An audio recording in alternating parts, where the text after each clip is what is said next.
আপনাকে সময়ের গুরুত্ব দিতে হবে। সময়ের গুরুত্ব যে লোকটার নাই, ওই লোকটা নিকৃষ্ট লোক, কোনো সন্দেহ নাই। কোন এক কবি বলেছেন, ওয়াক্ত ফের হ্যায় লম্বা চৌড়া, বাত হ্যায় ইবলিস কা, ফল কাম মে ধোকা দেনা কাম হ্যায় মরদুদ কা। সম্মানিত হাজিরিন, ভুলে গেলে চলবে না, আমরা এই পৃথিবীতে শুধু খেলার জন্য আসি নাই। আমাদেরকে এই পৃথিবীতে খেলার ছলে প্রেরণ করা হয় নাই। আমরা হয়তো বা মনে করি এই পৃথিবীটা একটা রঙ্গমঞ্চ। এই রঙ্গমঞ্চে এসে আমরা যার যার মতো করে আমরা অভিনয় করে পৃথিবীর থেকে চলে যাব। এই জন্য আপনাকে আমাকে এই পৃথিবীতে প্রেরণ করা হয় নাই। আল্লাহ পাক রব্বুল আলামিন সূরা নাজিয়াতের 31 নম্বর আয়াতে মানব সৃষ্টির, মানব এবং জিন সৃষ্টির রহস্য উদ্ঘাটন করতে গিয়ে বলেছেন, ওয়ামা খলাকতুল জিন্না ওয়াল ইনসা ইল্লা লিয়াবুদুন।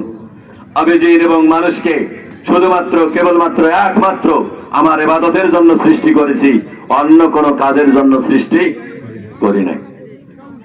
সম্মানিত হাজির, আমরা যদি আয়াতকে গবেষণা করি, আয়াতের উপর যদি রিসার্চ করি, আয়াতের উপর যদি আমরা ব্যাখ্যা বিশ্লেষণ করি, তাহলে দেখা যাবে আমাদেরকে যে উদ্দেশ্যে মহান রব্বুল আলামিন সৃষ্টি করেছেন সেই উদ্দেশ্য ব্যাহত হয়ে যাচ্ছে।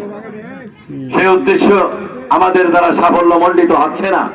যে উদ্দেশ্যে আপনাকে আমাকে পৃথিবীতে প্রেরণ করা হয়েছে সেই উদ্দেশ্য পদে পদে মুহূর্তে মুহূর্তে লঙ্ঘিত হচ্ছে। বলেন ঠিক কিনা? আমরা আল্লাহ পাক রব্বুল আলামিনের ইবাদত করা তো দূরের কথা, আল্লাহ পাক রব্বুল আলামিনের আনুগত্য করা তো দূরের কথা, আল্লাহ পাক রব্বুল আলামিনের প্রতিটি বিধানের আমরা বিরোধিতা করছি। আল্লাহর জমিনে আল্লাহর দ্বীন কায়েম করার লক্ষ্যে আল্লাহ পাক রব্বুল আলামিন সাইয়েদনা হযরত আদম আলাইহিস সালাম থেকে নিয়ে শুরু করে আপনার আমার প্রাণপ্রিয় নেতা, প্রাণপ্রিয় ওই নবী, বিশ্বনন্দিত মহামানব, মানবকুল শিরোমণি, নবিকুল সম্রাট, নবিকুল শিরোমণি, মানবকুল সম্রাট, দুজাহানের ভূষণ, রহমতুল লিল আলামিন, মদিনা রাষ্ট্রের সফল রাষ্ট্রনায়ক, উহুদ, বদর, খন্দক, তাবুকের সফল সার্থক সেনাপতি, আপনার আমার প্রাণ প্রিয় নেতা, বিশ্ব নেতা জনাবে মুহাম্মদ রাসূলুল্লাহ সাল্লাল্লাহু আলাইহি ওয়াসাল্লাম পর্যন্ত এই পৃথিবীতে অসংখ্য নবী রাসূল এসেছিলেন।